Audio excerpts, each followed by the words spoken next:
السلام علیکم ورحمۃ اللہ وبرکاتہ۔ نحمده ونصلی علی رسولہ الکریم، اما بعد، اعوذ باللہ من الشیطان الرجیم، بسم اللہ الرحمن الرحیم۔ وسارعوا الی مغفرۃ من ربکم وجنۃ ارضها السماوات والارض اعدت للمتقین۔ اللہ رب العالمین نے اس آیت مبارکہ میں حکم دیا کہ اللہ کی جنت اور اس کی بخشش کی طرف دوڑ لگاؤ۔ دوڑنے کا مطلب زیادہ محنت کرو، یہ اللہ کی جنت کی طرف دوڑو۔ اصل مقام وہ ہے، اصل مکان بھی وہ ہے۔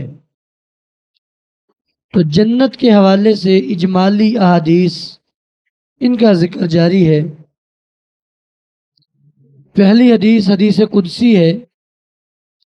اللہ رب العالمین فرماتے ہیں: اعددت لعبادی ما لا عین رأت ولا اذن سمعت ولا خطر علی قلب بشر۔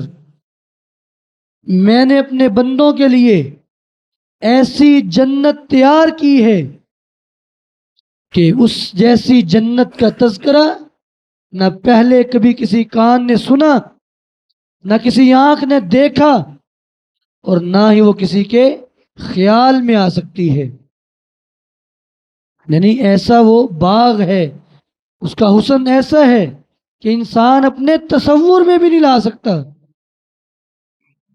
انسان کی سب سے طاقتور صلاحیت اس کا خیال ہوتا ہے۔ اپنے خیال میں چاہے وہ جو مرضی کر لے، ہواؤں میں اڑے، وقت کا بادشاہ بن جائے، کسی کو مار لے، جو مرضی کر لے، لیکن جنت اس سے بھی ماوراء ہے کہ تم جنت کا خیال بھی نہیں سوچ سکتے، وہ اتنی خوبصورت ہوگی۔ دوسری حدیث، نبی علیہ السلام نے فرمایا کل قیامت کا دن ہوگا، اللہ رب العالمین فرشتوں سے کہیں گے: یؤتا باشد البلاء من اہل الدنیا، دنیا کے اندر سب سے زیادہ تنگی والی زندگی گزارنے والا ایسا بندہ، پوری دنیا میں سے ایسا بندہ جس کی ساری زندگی تکلیفوں میں، آزمائشوں میں، پریشانیوں میں گزری، اللہ فرمائیں گے اس کو لے کے آؤ۔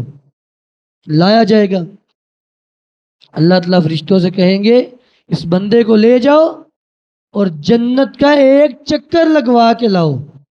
وہاں پہ کچھ کھانا پینا نہیں ہے، رک کے وہاں پہ رہنا نہیں ہے، صرف ایسے گئے اور واپس آ گئے، بس اتنا سا چکر لگوا کے لے آؤ۔ فرشتے چکر لگوا کے لے آئیں گے۔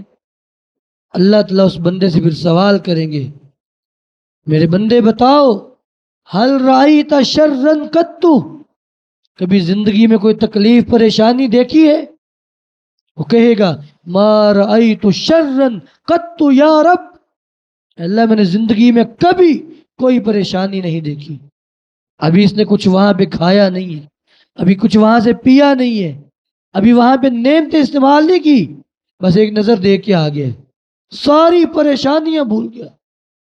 حالانکہ یہ وہ شخص تھا کہ جس کی ساری زندگی تکلیفوں میں گزری۔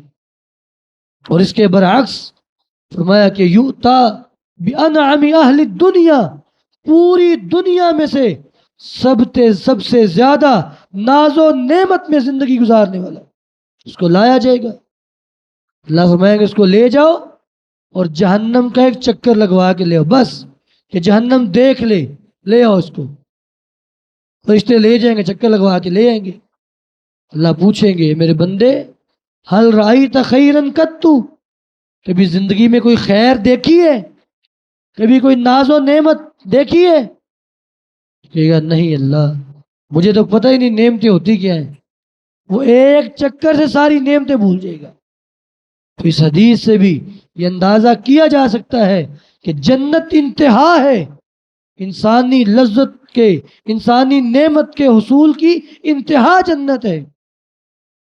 تیسری حدیث صحیح بخاری کی روایت، صحابہ فرماتے ہیں کہ نبی علیہ الصلوۃ والسلام صلاۃ کسوف پڑھا رہے ہیں۔ صلاۃ کسوف کہتے ہیں کہ سورج کو یا چاند کو گرہن لگ جائے اس وقت جو نماز پڑھائی جاتی ہے اسے صلاۃ کسوف یا صلاۃ خسوف کہتے ہیں۔ تو نبی علیہ السلام صلاۃ کسوف گرہن کی نماز پڑھا رہے ہیں۔ نماز کی حالت میں آپ تھوڑا سا آگے بڑھے پھر پیچھے ہٹے اور پھر نماز پڑھاتے رہے۔ نماز ختم ہوئی، ہم نے آپ سے پوچھا اللہ کے رسول یہ کیا ماجرا تھا؟ آپ تھوڑا سا آگے بڑھے پھر آپ پیچھے ہٹ گئے۔ آپ نے کہا کہ نماز کی حالت میں اللہ نے مجھے جنت بھی دکھائی جہنم بھی دکھائی۔ میں نے جنت کو دیکھا تو مجھے جنت کا ایک خوشہ دکھایا گیا پھلوں کا، تو میرا دل چاہا کہ میں اس خوشے کو توڑ لوں، اس کو لے آؤں تمہارے سامنے، اور فرمایا کہ اگر میں اس خوشے کو لے آتا جب تک دنیا باقی رہتی اس کو کھاتی رہتی، وہ کبھی ختم نہ ہوتا۔ صحیح بخاری کی حدیث۔ جنت کی نعمتیں جب تک دنیا باقی رہتی وہ ختم نہ ہوتا۔ لیکن پھر میں نے یہ بات سوچی کہ اللہ رب العالمین نے جنت کو مخفی رکھا ہے۔ آپ نے سنا ہوگا جن، جیم نون نون، جن جن کہتے ہیں جو مخفی مخلوق ہے، جن نظر نہیں آتے، اسی سے لفظ جنت نکلا ہے۔